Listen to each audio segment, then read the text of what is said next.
poder construir así la mejor versión de la Costa Rica en la cual estamos construyendo y viviendo para dársela a nuestros hijos y nietos de la mejor manera posible en estos momentos, ya empezando de forma pues ininterrumpida por una hora. Son las 10 en punto de la mañana y estamos ya listos para hablar temas de economía que se mueve. Recordemos que ese tema siempre genera pues vaivenes a nivel internacional que resuenan a nivel nacional y que afectan directamente todo lo que se puede estar generando por las acciones oportunas de parte de nuestras autoridades para que a usted y a mí no nos duela tanto el bolsillo y podamos generar pues bienestar y construcción de un buen vivir. Estamos totalmente en vivo en 89.1 por plataformas digitales y ya totalmente en vivo y en directo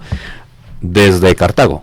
Desde el volcán Irazú. Desde el volcán Irazú nos llega don Vidal Villalobos, nuestro aliado, nuestro experto, nuestro compañero, para que se acerque un poco el micrófono, por favor, ahora sí, para poder comentar muchas cosas. Habíamos dejado temas pendientes que impactan directamente el hoy y el futuro cercano en nuestro país, que se está viendo en la Asamblea Legislativa a raíz del presupuesto nacional, que es los compromisos de deuda de Costa Rica que el país tiene que afrontar. Hay diferentes formas de hacerlos y vamos a irlas explorando por ahí. También el Banco Central ha estado generando pues indicadores importantes. En Estados Unidos ya don Vidal nos había dicho, venían noticias también interesantes que iban a impactar la bola de nieve que sale allá en el norte y que va a ir arrasando para abajo en todo Latinoamérica, y que es importante tenerlo como referencia. Don Vidal, bienvenido. Jonathan, muy buenos días a todos y todas. Muchísimas gracias, como siempre, por la oportunidad. Gracias a Dios porque nos tiene aquí una semana más y que podamos compartir la información de primera mano y de utilidad a las personas. Sea usted un consumidor, sea un trabajador, sea un empresario. Hay que tomar decisiones de manera informada. Y nuestro propósito es poderles compartir nuestro conocimiento para que ustedes puedan tomar esas decisiones. Vidal, se han estado moviendo muchas cosas de manera en el mundo de la economía y no sé por dónde empezamos, por dentro o por fuera de Costa Rica. Creo que, como siempre, lo mejor es empezar en la parte externa. En la parte externa. Vámonos entonces para Estados Unidos, donde hay ciertos comportamientos de las bolsas, cierto comportamiento en la conducción de la economía.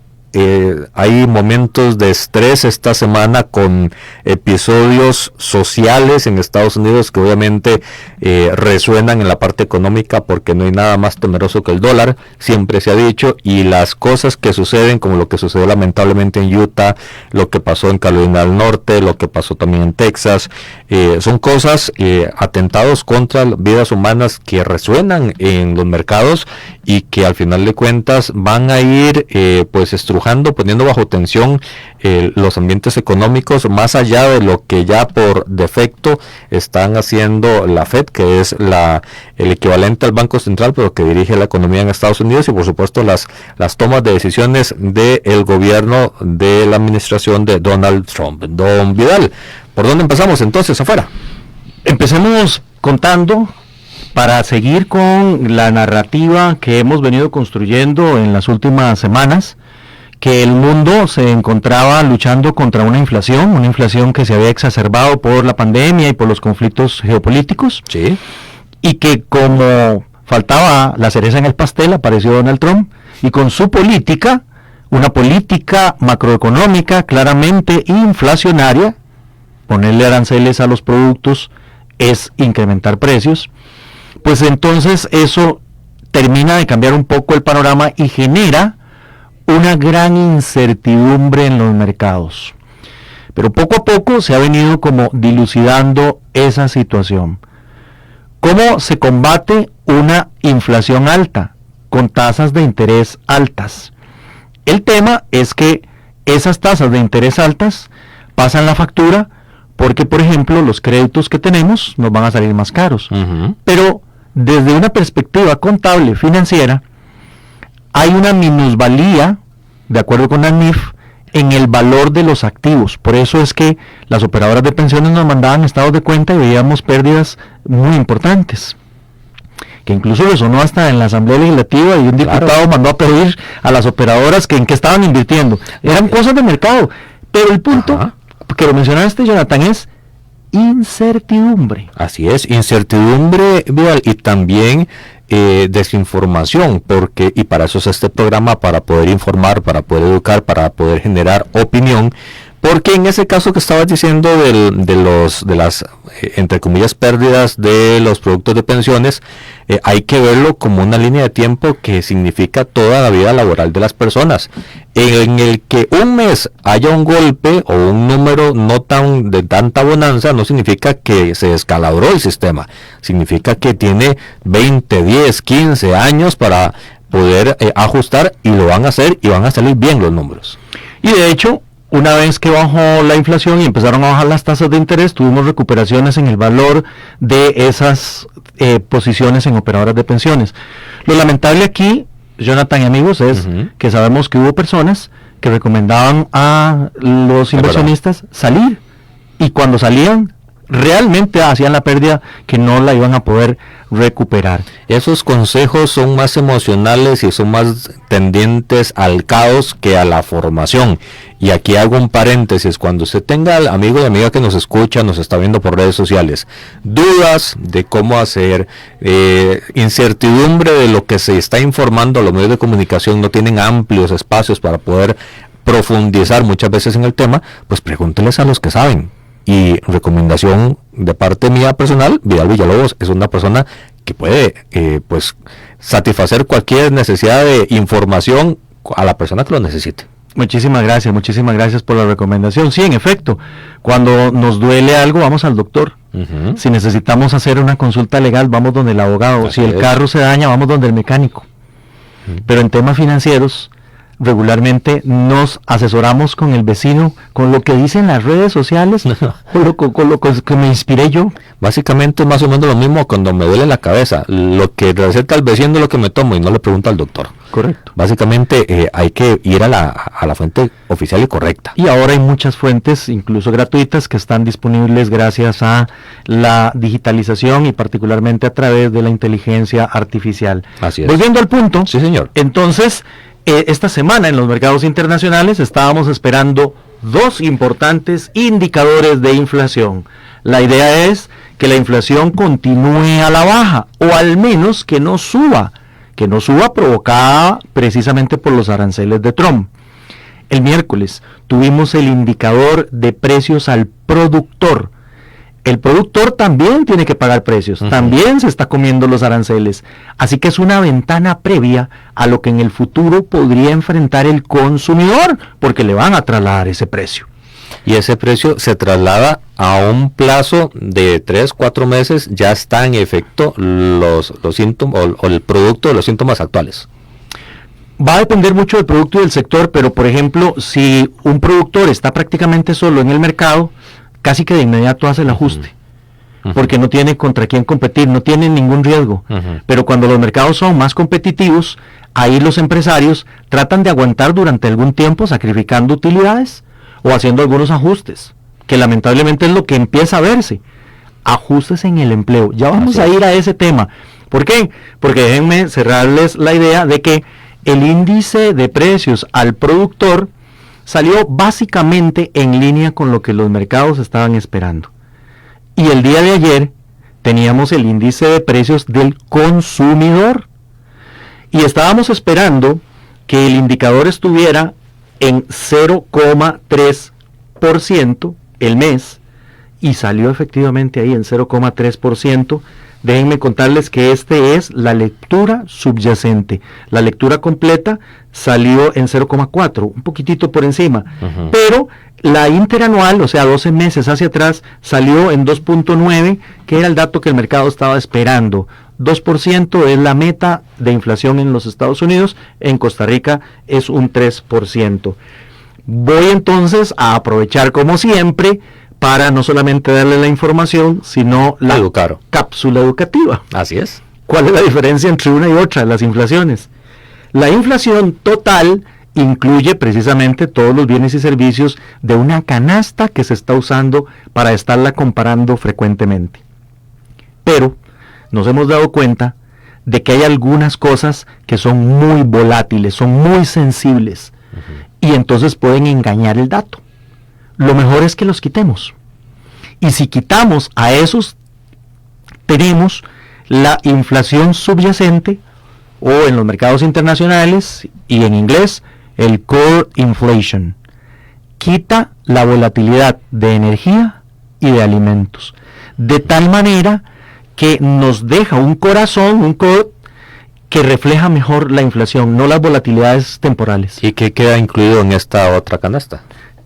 En la canasta ¿En la subyacente, todo excepto energía y alimentos, eso es lo que quito. Quito energía y quito alimentos, porque son los más volátiles.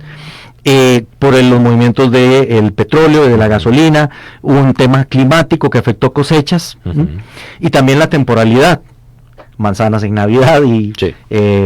Aguacates, bueno, no sé, jocotes en algún tiempo, ¿verdad?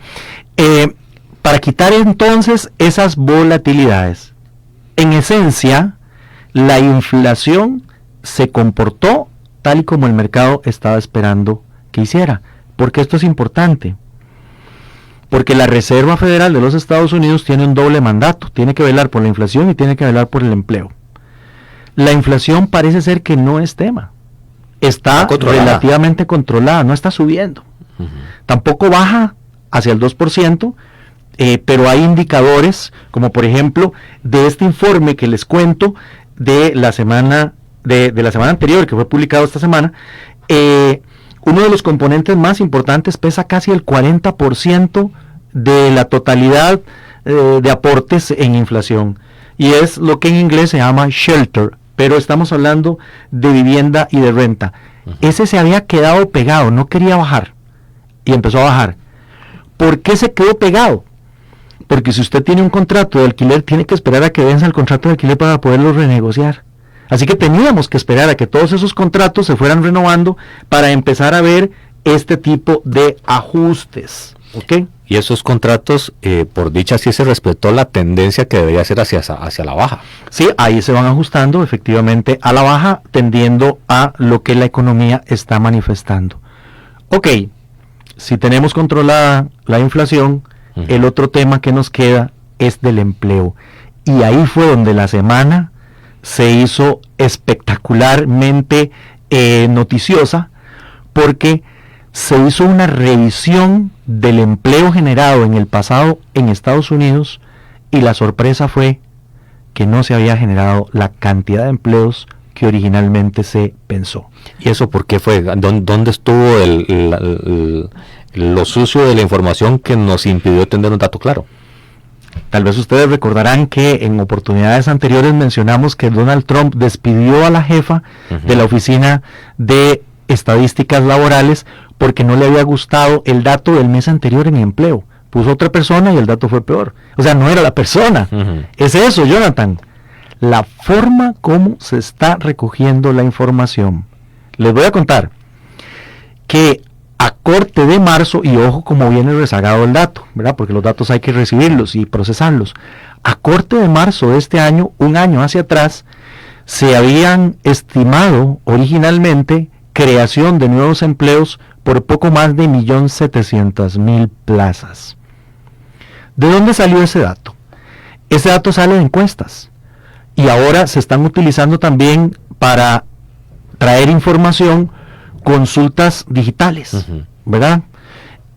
Aquí, por ejemplo, hay un problema con uno de los informes que regularmente también en Economía, Mercados Internacionales vemos, y es ofertas de nuevos empleos de los patronos. ¿Por qué es el problema ahí? Porque el patrono puede estar ofreciendo la misma plaza en distintas plataformas. Entonces se multiplica. Hay un cruce. Y es solo una plaza. Sí, claro. Entonces tenemos que tener mucho cuidado con esa información. ¿Qué es lo que pasa con la encuesta de empleo? Que la encuesta de empleo se le hace a los empresarios y el empresario responde. Pero ya sabemos que en estadística hay herramientas para que cuando yo no tengo la respuesta, la puedo inferir. Y ahí empiezan entonces los ajustes. La interpretación. La interpretación de esa información y cómo la llevo de una muestra a toda la población. ¿Qué es lo que pasa con la revisión? La revisión se saca de las planillas que sí efectivamente mandó a pagar el patrono. Es que es el dato más duro y más seguro. Sin duda. No hay pierde. Claro, y lo cruzan, Jonathan, con el dato de el impuesto a planillas que el empresario paga. Y eso tiene que pegar. Como estamos nosotros tratando de hacer con Tribu, ¿verdad? De cruzar información entre la Caja, Ministerio de Hacienda y otras entidades. Cuando llega y se ajusta el dato, simple y sencillamente se borraron 911,000 plazas. Es demasiado. Demasiado, lo que significa que la economía no estaba tan estática, saludable, casi estática, como se esperaba. Y que vamos a tener eventualmente un tema de desempleo. Que la economía de los Estados Unidos se puede debilitar. Y que si la cosa se termina de complicar, podríamos entrar en recesión. De hecho, hay elementos que pueden colaborar con este periodo tenso que estás hablando, y es la parte migratoria. Si la parte migratoria se estruja mucho, se presiona mucho, también van a quedar muchos puestos de desempleo, y el encadenamiento productivo de todo el sector de Estados Unidos se puede golpear. Afectando sectores muy importantes, que es donde están los migrantes trabajando, como lo es comercio, restaurantes y transporte. Y se están viendo ya esos resultados en las estadísticas internacionales de los Estados Unidos. Pues bien, entonces, con ese panorama, que es historia, eso fue lo que pasó esta semana, las bolsas leyeron lo siguiente: la economía no estaba tan bien como pensábamos, pero para poder ayudarle a la economía, la Reserva Federal tiene la herramienta, y la herramienta es bajar la tasa de interés para estimular la demanda, la producción y recuperar esa economía, de tal manera que las bolsas explosionan, llegan a récords en esta misma semana. El Dow Jones, por ejemplo, nunca había llegado en su historia a 46,000 puntos, los tocó ayer. Estamos en vivo en este momento en las bolsas de Nueva York, 45,914 puntos. El S&P está en 6,589, también en los altos históricos, y el Nasdaq 22,141 puntos. El Nasdaq tuvo un empuje adicional, y es que Google dio resultados, Oracle dio resultados esta semana sorprendentes. El negocio nuevo que ellos están desarrollando es dar hospedaje en la nube en inteligencia artificial. Y los grandes clientes como Microsoft, como Apple, firmaron nuevos contratos e impulsaron los ingresos. Una barbaridad, crecieron los ingresos. De tal manera que la acción, después de que dio ese resultado, Jonathan y amigos, ¿sí?, subió un 36%. Fue un 36% el precio de la acción, y eso empujó el Nasdaq, porque en el Nasdaq lo que tenemos son los datos o agrupados ahí las tecnologías. El presidente de Google, de Oracle, que ahora es el más rico del mundo, que tiene acciones, ¿sí?, vio cómo su patrimonio se iba a las nubes justamente por ese tema. De hecho subió bastante las acciones de todo lo que tiene él. Claro, llegó a su fortuna llegó a estar en 100,000 millones de dólares, superando a Elon Musk, a Carlos Slim, a todos los demás multimillonarios del mundo. ¿Ok? Bien, entonces ahí tenemos el contraste de datos, un dato que salió relativamente bien, la inflación, un dato que no salió bien, el empleo, y que movió precisamente las bolsas. ¿Qué viene hacia adelante? ¿Cómo se va a comportar el empleo? Si ya se vio la tendencia que no era cierta, que vemos un número limpio, se ajustan estas tasas, se ajusta el mercado, ¿qué se espera que pase de aquí en adelante en el corto plazo? Tendríamos que esperar entonces un incremento en la tasa de desempleo, que se publica generalmente a principio de cada mes. Esa tasa de desempleo tiene también un ruido, y lo acaba de mencionar nuestro buen amigo Jonathan, y es que para sacar la tasa de desempleo, encuesta que se hace al trabajador, se le pregunta al trabajador si está en la fuerza de trabajo y anda buscando empleo. Ujú. Hay una parte de los trabajadores que están cansados de buscar empleo, Los se llaman desalentados. los desalentados. Entonces se salen del mercado Ujú. y parece ser que el desempleo se reduce, pero es que ellos se fueron. Lo mismo que pasa aquí. Igual, cuando la economía mejore, esa gente se reincorpora otra vez a buscar trabajo, y lo más irónico de esto es que una economía mejorando podría haber un Más desempleo. incremento de desempleo, porque la gente está regresando a buscar trabajo. Ujú. Eso deberíamos tenerlo en consideración. Pero también, todos los jueves en los Estados Unidos sale un reporte de auxilio por desempleo. Si la persona se queda sin trabajo, puede recurrir a un auxilio, una ayuda, Ujú. mientras está desempleado, mientras busca trabajo. Y esos números han venido subiendo. Que dicha que toca el tema, porque precisamente el otro dato importante de el día de ayer son los subsidios de desempleo del jueves. Se estaban esperando 235,000 plazas solicitando auxilio de desempleo, personas, y ¿Llegaron resulta cuánto? ser que fueron 263,000. 40,000 más. 40,000 personas más. Ahí están los efectos, Jonathan, Ujú. que usted me decía que deberíamos esperar en el mercado de trabajo. Pero en el colectivo, en el grande, vamos a poder mover lo que nosotros llamamos macroprecios para incidir en la economía. Eso lo hace Ministerio de Hacienda, lo hace Banco Central, Ujú. en lo que se llama política económica. La del banco se va a llamar política monetaria, Ujú. y la del Ministerio de Hacienda, política Económica. fiscal. Pero cuando hablamos de política monetaria, generalmente los economistas decimos, va a subir, va a bajar la política monetaria. Es la tasa de interés, y ese es un macroprecio. Porque, vamos, si sube el precio de la papa, probablemente en algún restaurante me suban un poquito el casado por las papas que le pusieron. Ujú. Pero si se mueve la tasa de interés, a todos nos afecta. El otro macroprecio importante es el intercambio de monedas, que ese también es un precio especial para nosotros los economistas, y le llamamos tipo de cambio. Ujú.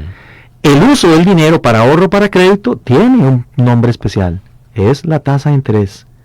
Y vean ustedes cómo vamos a ir encadenando cosas de todo lo que hemos hablado en esta primera parte. ¿Cuáles son los fundamentales de la tasa de interés?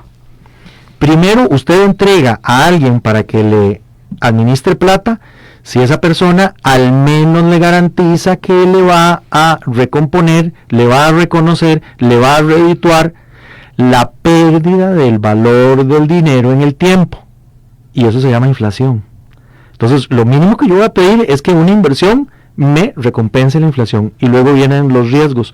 En el caso de Costa Rica, por ejemplo, estos riesgos han venido bajando después de la 9635, la ley para el fortalecimiento de las finanzas públicas, que nos ha permitido cambiar el panorama fiscal del país, pasando de déficit primario a superávit primario y bajando la deuda a 57.7 ahorita, cuando la tuvimos casi en 80% hace 3 años atrás.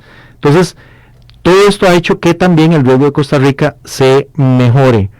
Naturalmente, países como Venezuela o como Argentina están pagando tasas más altas porque tienen inflación más alta, pero el componente de riesgo también más alto. De hecho, Vidal, haciendo complemento de los números del 57% de relación deuda-PIB y anexos, por la mejora en la condición macroeconómica, es decir, cómo nos ven desde afuera hacia acá, el país ya es de renta media.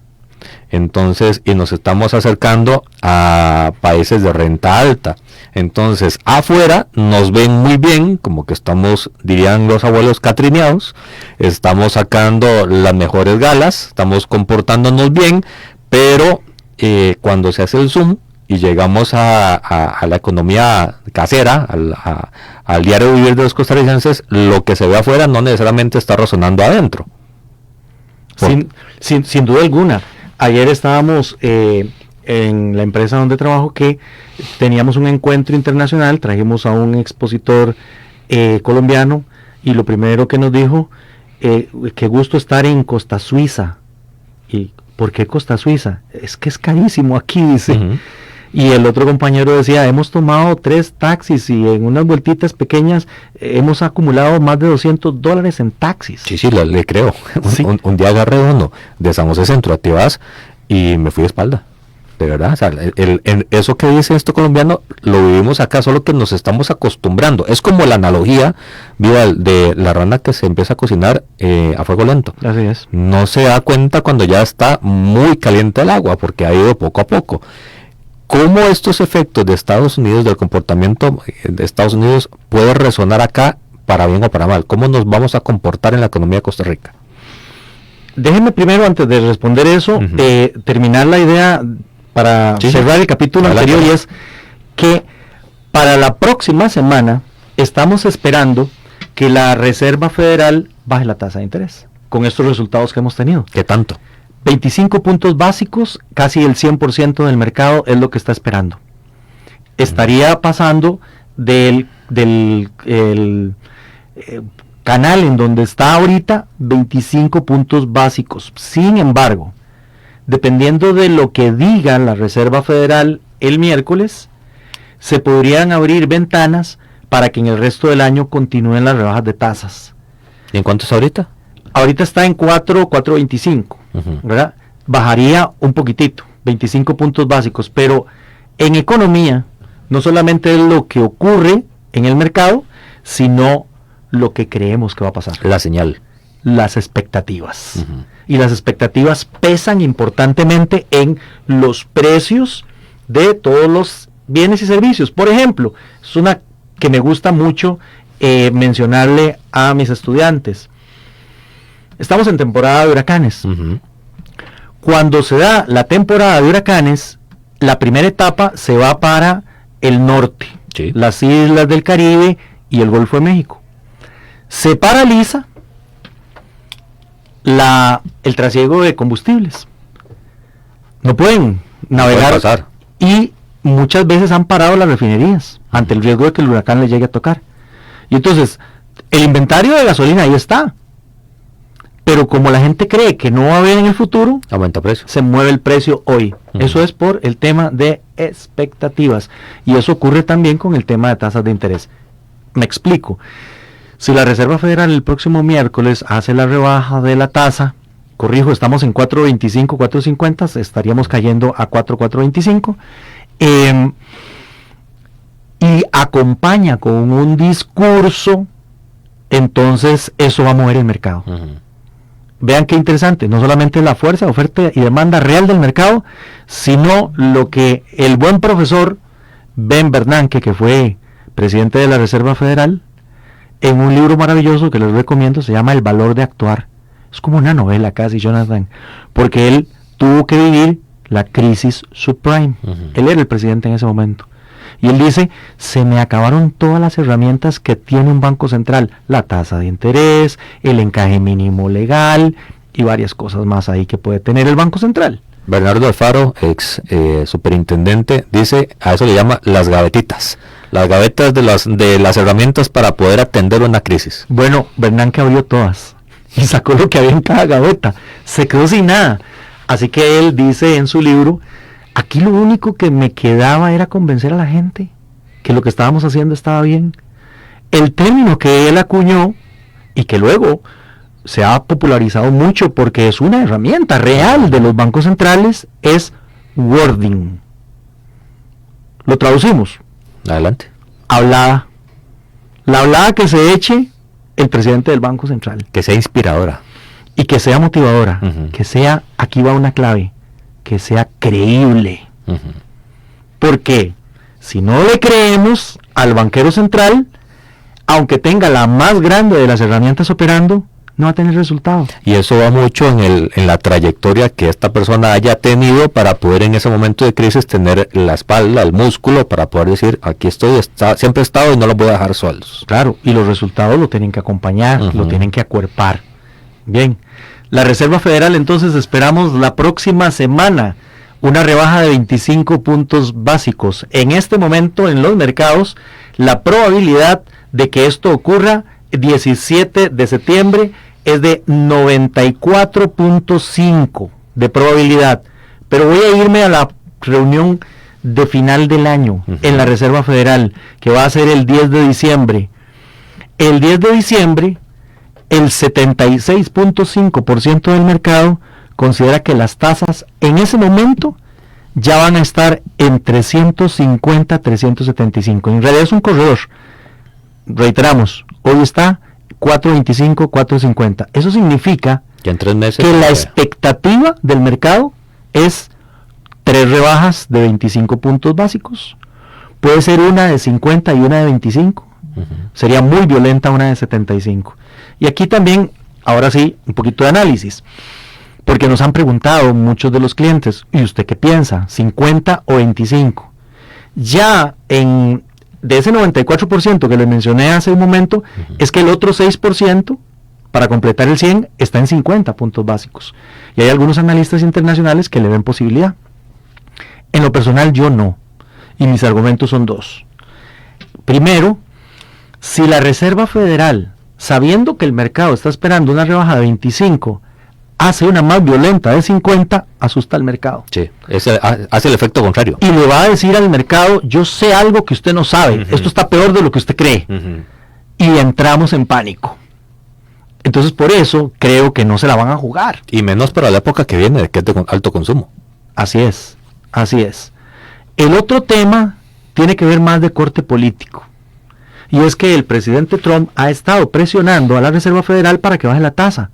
La Reserva Federal, que es un ente independiente, ha dicho no la puedo bajar porque su política es inflacionaria. Así que prefiero mantener la medicina colocada al paciente para que no se me desmejore.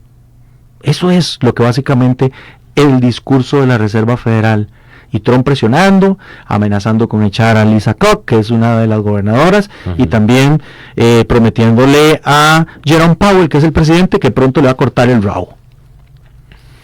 ¿Por qué entonces mi criterio de que no se debería operar un rebajo de 50 puntos básicos? Por el tema político. Porque estoy seguro que Trump al día siguiente, en ese mismo instante, en su red social, Truth Social, va a decir, lo logré, y puse de rodillas a la Reserva Federal. Es un pulso político. Por supuesto, pero ¿cuál es el mensaje entonces que hay detrás de eso? Se rompió la independencia de la Reserva Federal. Se dio ante las presiones del presidente. Tampoco. No funciona así. Y creo que entonces los miembros de la Reserva Federal, consecuentemente, se van a mantener ahí, lo más independientemente posibles. Entonces, lo más lógico es que hagan una rebaja de 25. Se alineen con lo que hay en el mercado, y en el wording, que va a ser importante, en la hablada, van a mencionar que de ver algunos resultados en empleo, sobre todo en los próximos meses, preparan el camino. Listo. Y ya la gente descuenta por anticipación el tema de la expectativa. Y hay un poquito más, yo sé que le debo una respuesta, pero hay un poquito más. No, tranquilo.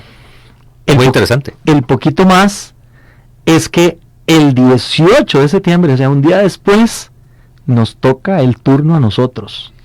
El Banco Central de Costa Rica tiene que tomar una decisión. Ahí voy a hacer un paréntesis dentro del paréntesis anterior, y va relacionado con la Fed es muy disciplinado en ver por dónde va el mercado y las expectativas.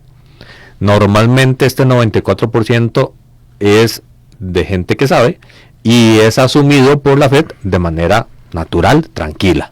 Como bien decís, más es algo estoy ocultando, menos no estás viendo lo que está pasando. O sea, es como un equilibrio.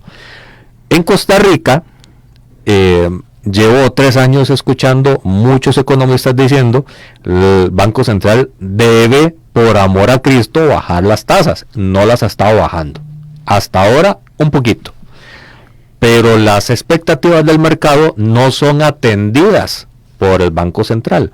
Esa disonancia entre la disciplina del mercado del ecosistema de Estados Unidos versus el ecosistema nacional, donde las cosas no resuenan como se supone que debería de apercibirse para que el mercado funcione mejor, ¿a qué se debe y cómo se puede resolver? Naturalmente tenemos 2 cosas ahí, la parte técnica y la parte política. Déjenme contarles que el Banco Central, en una de sus últimas reuniones, decidió bajar la tasa en 25 puntos básicos. La teníamos pegada desde finales del año pasado, octubre, en 4. Muy alineado con lo que estaba haciendo la Reserva Federal. Entonces hemos llegado a la conclusión de que la política nuestra está como supeditada a lo que haga la Reserva Federal. Cosa que no debería ser cierto, porque nosotros tenemos alguna dinámica diferente, distinta. Muñequeo. Y entonces En la minuta de la Junta Directiva de diciembre del Banco Central, uno encuentra que el equipo técnico ya le estaba sugiriendo a la Junta Directiva la rebaja de tasas. Todos los argumentos que ahí planteó el equipo técnico fueron los que recientemente usó el banco para hacer la rebaja. Y entonces, ¿por qué ahora sí fueron ciertos y no anteriormente? Ahí hay un tema político, creo que incluso ideológico, pero profesional, no político, sino de cómo creo yo que las variables macroeconómicas se definen y cómo deben ser impactadas. Eso es lo que me parece que está ocurriendo en el Banco Central y el pedido de la gente de que rebajemos la tasa. Ahora bien, voy empezando a construir la consulta tuya. La bola de nieve que dijiste, sí. Pasa ya, ¿cómo repercute aquí? Sí. Si hay un desajuste importante entre las tasas de los Estados Unidos y la nuestra, tenemos un problema de flujos de capitales que entran y salen del país. Y me voy a explicar. Cuando nosotros en Costa Rica tuvimos una inflación interanual en agosto del 2022 del 12.2%, sí. Empezamos a subir la tasa para frenar esa inflación. Y la tasa llegó al 9%. Cuando llega una tasa al 9% y afuera no están esas ofertas, los capitales vienen. De hecho, las operadoras de pensiones dejaron de invertir afuera y regresaron al mercado local. ¿Para qué voy a ir afuera si adentro me están ofreciendo pura carnita, puro lomito? Eso impactó el tipo de cambio. Porque entonces hay flujos de regreso. Llegó a 700 cuando estábamos al revés, cuando afuera había que ir a buscar, y entonces compramos dólares y llevamos eso hasta allá. Claro, hubo otras consideraciones, como por ejemplo el conflicto Rusia-Ucrania, que llevó el precio del petróleo a 125, y las materias primas se dispararon, necesitábamos más dólares, y subió el precio del dólar, con la consecuencia de que el banco no tenía reservas para tratar de atenuar eso. Hoy es otra historia. Y luego entonces empiezan a bajar las tasas, y el efecto es el contrario, ¿verdad? Ya otra vez se vuelven a nivelar, ojo aquí, los flujos, porque si las tasas en los Estados Unidos fueran mucho más altas que las nuestras, que podría ocurrir en algún momento, más bien hay salida de capital del país para aprovechar esas oportunidades, y nos quedamos sin dólar y el dólar sube. Entonces vean por dónde empiezan a darse las manifestaciones.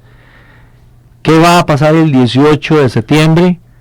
Bastante difícil, ¿verdad? Con el comportamiento que tiene la Junta Directiva. Impredecible. Pero técnicamente, esperamos una rebaja de la tasa. ¿Qué tanta distancia tiene que existir entre la tasa de Estados Unidos con la de acá? Los números, ¿qué tan distantes pueden estar? Que lo que sea lo sano. Tradicionalmente es una muy buena pregunta, porque tradicionalmente a las tasas de los Estados Unidos se le tiene que sumar una prima por riesgo de país Costa Rica.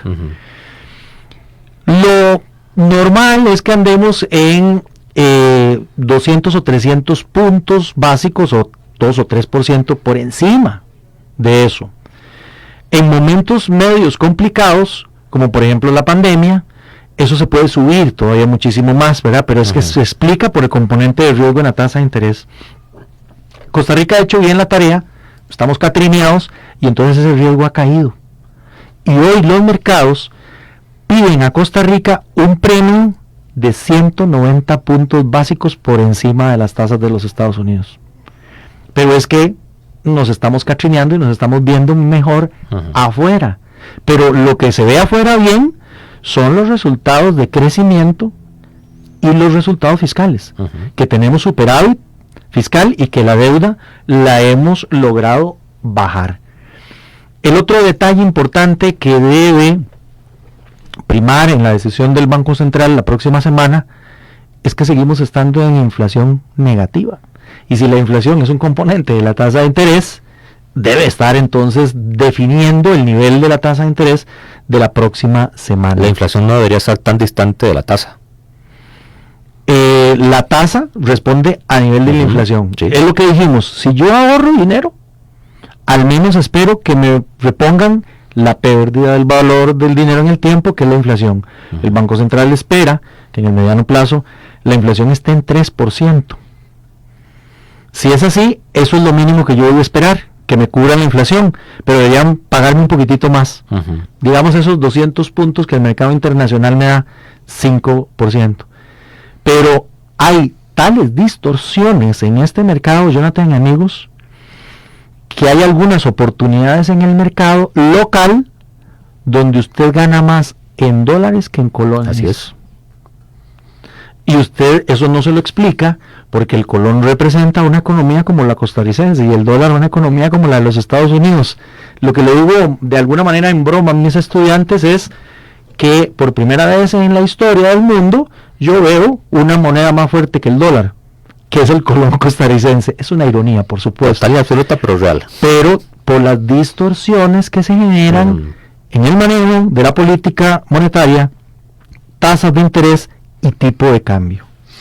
Vidal, la semana pasada habíamos hablado de compromisos de deuda, precisamente también para tirar un poco más a luz larga estos efectos de la bola de nieve que estamos hablando de Estados Unidos, cómo se comporta Estados Unidos, cómo está reaccionando Costa Rica, pero también la realidad nacional es que en el corto plazo seguimos pagando compromisos de deuda, en un porcentaje de deuda interna, en otro porcentaje de deuda externa, pero hay que pagarlo, hay que hacer algún tipo de resolución sobre esos montos. ¿Cómo está ese tablero y cómo puede afectar poco o mucho el manejo de la política económica de Costa Rica? Bien, fue una tarea que nos dejó Jonathan la semana anterior y bueno, el sábado nos dimos a la tarea. Ahí lo recibí. Sí. El sábado en la mañanita, junto con el gallo, me levanté y buscamos la información en la web del Ministerio de Hacienda. Tomemos en consideración que la deuda nuestra está más o menos alrededor del 60% del PIB, un PIB que dependiendo de cómo se esté midiendo, ¿verdad? Podríamos estar hablando que superamos los 90,000 millones de dólares, entonces quiere decir que estamos hablando de 54,000 millones de dólares de deuda que todos ustedes deben. Bueno, me tengo que incluir yo también ahí. El próximo año se vencen, voy a decirlo primero en colones y luego lo vamos a ver en dólares. El próximo año se vencen más de 3 millones de colones. Más de 3 millones de millones. La mayoría de esto vence en el mercado local. Hay algunos instrumentos, como por ejemplo en el 2044, 45, 54, que hay compromisos muy grandes. Esos son los eurobonos. Y hay que pagarlos. Este año en abril tuvimos que pagar uno. ¿Cuál es la condición o la característica de que la deuda sea local?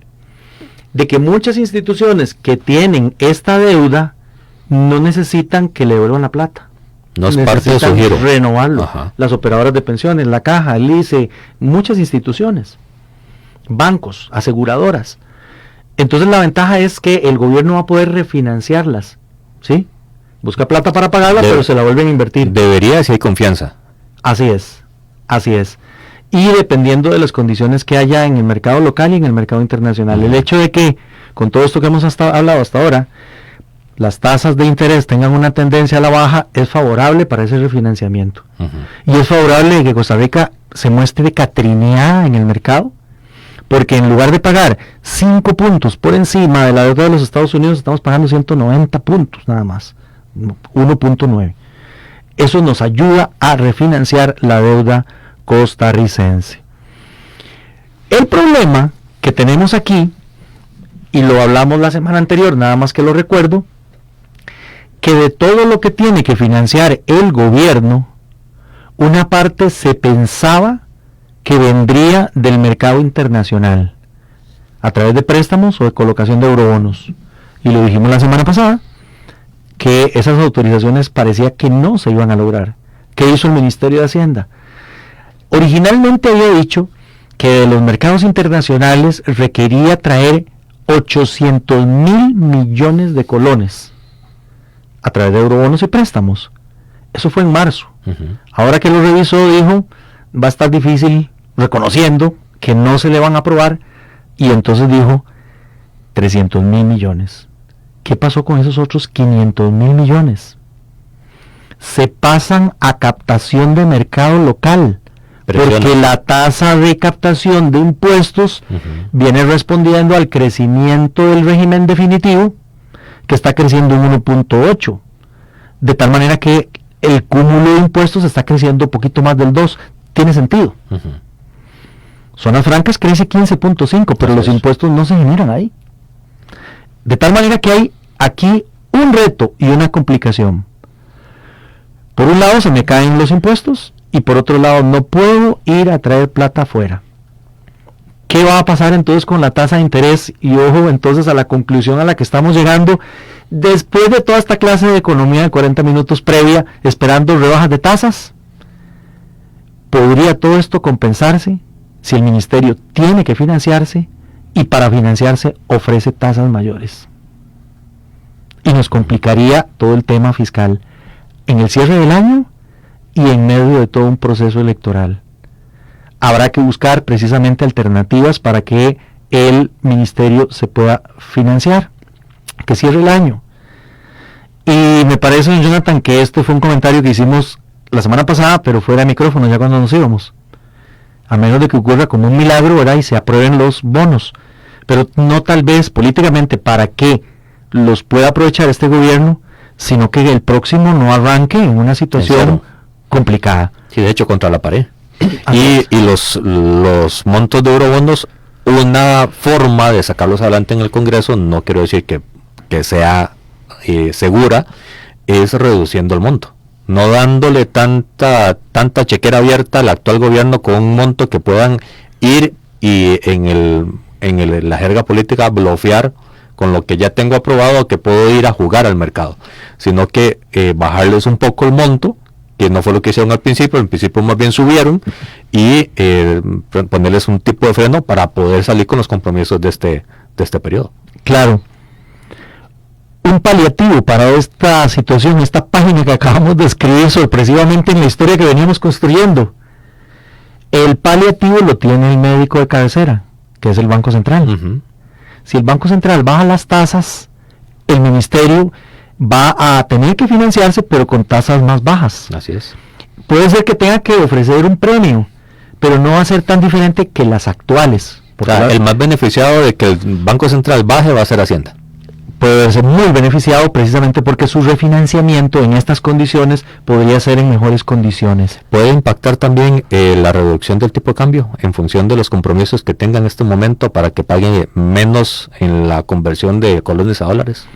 El tema del tipo de cambio en el impacto de la deuda es fascinante, porque de esa deuda que acabamos de hablar, no es que bajó la deuda, es que toca pagar menos. El 40% de esa deuda, Jonathan, amigos, está denominada en dólares, de tal manera que uno de los beneficiados en la rebaja del tipo de cambio de los últimos meses ha sido la métrica de la deuda. Así es. Porque la deuda se ve más pequeñita, pero por un tema cambiario. Ojo aquí, que si entonces el tipo de cambio empieza a subir, ese 57% de deudas fácilmente se hace a 60 o 63%. Sí. Por eso es a lo que me refiero. El más beneficiado es Hacienda, porque todo se ve más bonito si el tipo de cambio está bajo.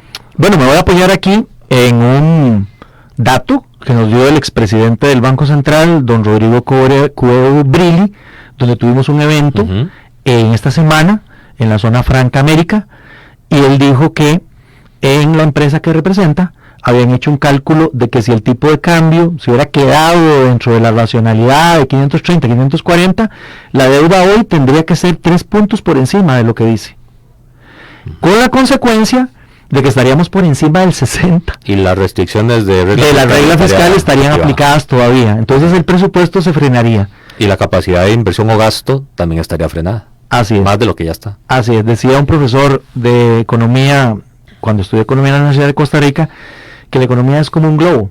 Si usted aprieta por un lado el globo, por otro lado hay un abollamiento, porque el aire está tratando de buscar cómo salir. Entonces vean ustedes cómo durante el día de hoy, esperamos que lo hayan podido aprovechar, hemos hablado de muchísimas cosas, pero que todas al final tienen una interconexión. Y conectemos el último eslabón que tengo en mente, el efecto que ya hablamos en Estados Unidos del desempleo, del desalentado y de la capacidad productiva de la economía de Estados Unidos en función de la de Costa Rica, porque la informalidad está en 44%. El desempleo acá se dice que está en 7%, pero hay mucha gente que está fuera de la población laboral. ¿cómo podemos entender eso en función de estas tensiones que estamos hablando del mercado? Definitivamente, empezaste con una analogía de la bola de nieve y vamos a cerrar probablemente con la misma analogía. Nuestro principal mercado para inversión es los Estados Unidos. Nuestro principal mercado exportador es los Estados Unidos. Para importación, los Estados Unidos. El generador de turismo, los Estados Unidos. De tal manera entonces que si ellos pierden dinamismo, el consumidor normal de Estados Unidos va a buscar alternativas para turistear en un país que no sea tan caro y tan peligroso, que es lo que se está vendiendo en el mundo. Definitivamente tendremos un efecto en una merma de la llegada de dólares, y si esto se complementa con que el gobierno no puede ir a traer plata afuera, porque no tiene autorización, más que los aranceles que Trump nos está endilgando a nosotros son más altos que los de los países con los que podemos competir, nosotros 15 y ellos 10, podríamos ver también una merma en exportaciones. En principio uno diría, bueno, entonces tendríamos una rebaja en la sobreoferta, un aumento en el tipo de cambio y, como ya lo explicamos, un aumento en el tamaño de la deuda. Un aumento en el tamaño de la deuda por el tema cambiario meramente del gobierno. Pero si la economía de los Estados Unidos se ralentiza, nosotros también vamos a ralentizarlos. De ahí hay un paso para disminuir la captación de impuestos, y el siguiente paso es, tengo que financiar el presupuesto a través de deuda. Y vendría el incremento entonces de la deuda. Sí, porque como dirían en economía también, no es viable necesariamente estar encendiendo la maquinita de hacer billetes. Porque generaríamos inflación. Se desarma todo el muñeco. Absolutamente, definitivamente. Es cierto que los bancos centrales están casados con resguardar su meta de inflación, porque trae una serie de impactos a la economía. ¿El Banco Central busca generar empleo como lo tiene como mandato la FED? No, y lo ha dicho claramente el señor presidente del Banco Central, don Roger Madrigal, que eso no es tarea de él. Pero, y aquí es una pregunta que me encanta por eso hacérsela a alguien de la estatura suya. Si ellos no tienen eso como meta por legalidad, por interpretación de la legalidad, ahí es un tema gris, el tema es cómo todo lo que están haciendo pretenden que resuene bien en la población laboral si no están generando la oportunidad de inversión y de crecimiento del mercado productivo. Y que tienen herramientas para poder hacerlo. Entonces volvemos otra vez al punto. ¿Cómo pueden hacer la otra semana para incidir en el mercado? Bajen la tasa de interés y ayuden al consumidor, ayuden al empresario a que pueda acceder en mejores condiciones créditos, y ese 1.8 de crecimiento del régimen definitivo, en donde estamos, el 85% del PIB, se va a ver beneficiado, y podemos empezar a generar una economía con más tracción y con generación de empleo. Más en esta época en la que estamos. Así es. Entonces, es de alguna manera irónico negar que sea un objetivo, en la medida, como bien lo estás viendo, Jonathan, que sus decisiones inciden. Entonces, vean lo que acabamos de encadenar. Bájenme la tasa, y ¿a dónde terminamos? Va a generar más empleo. Y va a generar más ingresos. Así es. El día de hoy hemos hecho un armado de la economía internacional con la local. Esperamos que puedan haberlo pues apuntado todo. Igual va a estar en el canal de YouTube de la Fundación Red Democrática, en el Facebook de 89.1, y por supuesto todos los viernes, apúntelo bien en la agenda, de 10 a 11 de la mañana, Vidal Villalobos acá en Red Democrática, hablando de economía, enseñándonos y dándonos los instrumentos para poder atender bien la economía personal. Muchísimas gracias a todos, espero que tengan un feliz fin de semana. Jonathan, muchas gracias siempre por la invitación, y recuerden, desde el fondo del corazón, un abrazo de colección. Vidal Villalobos, Jonathan Prenda se despiden. Este ha sido Red Democrática, edición viernes, edición economía. Feliz fin de semana, y por supuesto recuerde, el próximo domingo de Files Faroles, el próximo lunes Independencia. Valoremos lo que tenemos para no extrañarlo después, porque somos grandes en la medida en que somos unidos. Hasta luego, hasta mañana, si Dios así lo permite. Esto ha sido todo por hoy en Red